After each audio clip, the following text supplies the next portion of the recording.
Isang batang lalaki ang nakahanap ng isang makulay na pitaka sa isang tambakan ng basura at nakita na may laman itong mga pera sa loob. Inilagay niya ito sa kanyang bulsa at hiniling sa kanyang kaibigan na magpahinga muna na kasama siya. Umupo sila sa isang sulok at binilang ni Rafael ang pera na laman ng pitaka at binigyan ng kanyang kaibigan ng $200.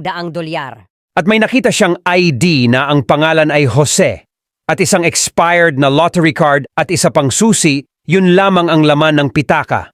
Ngunit ang mga ito ay gagawin siyang isang multimillionaire. Di nagtagal dumating ang pulis sa lugar at nag-alok ng $20 sa kung sino man ang nakakita ng pitaka. Isang lalaki ang lumapit sa pulis nang malaman na ito'y naghahanap sa pitaka at may alok na pera sa kung sino man ang makapagsabi. Tumingin si Broco kay Rafael, ngunit wala itong pakialam, kaya naman bumalik siya sa pulis na walang dalang pitaka. Sa gabi, inalok ni Broco si Rafaela na ibalik ang pitaka kapalit ng reward, ngunit tinanggihan niya ito.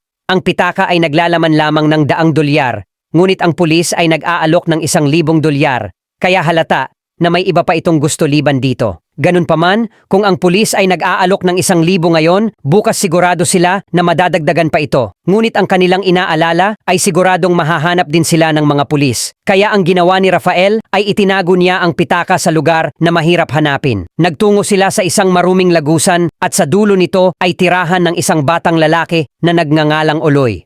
Si Uloy ang inatasan ni Rafael para itago ang pitaka, ngunit humihingi ito ng $500 kapalit ng kanyang serbisyo.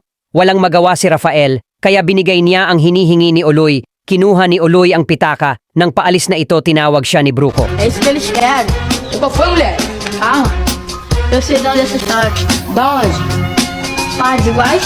Kaya silang tatlo ay sumakay ng tren para magtungo sa syudad sa takot na matukoy sila ng pulis. Pumunta sila sa underground passage at doon nakita nila ang locker ng susi. Ngunit ang pulis ang kanilang inaalala. At sa huli kusang loob na si Broco ang gumawa ng paraan, dinukot niya ang bag ng babae para sa kanya malipat ang atensyon ng pulis. Ang makalayo na ang pulis, lumabas sila sa screen at dali-dali nilang binuksan ang locker gamit ang susi. Sa kasamaang palad, wala itong ibang laman kundi isang sulat. At sumakay na sila pabalik ng tren. Nang napagtanto na wala pa si Broco, tinawag nila ito sa bintana, ngunit sa kabilang bintana ito sumulpot. Nagtanong ito agad kung ano ang laman ng locker at binigay ni Uloy ang sulat. At si Bruco ay hindi makapaniwala na yun lamang ang laman ng locker.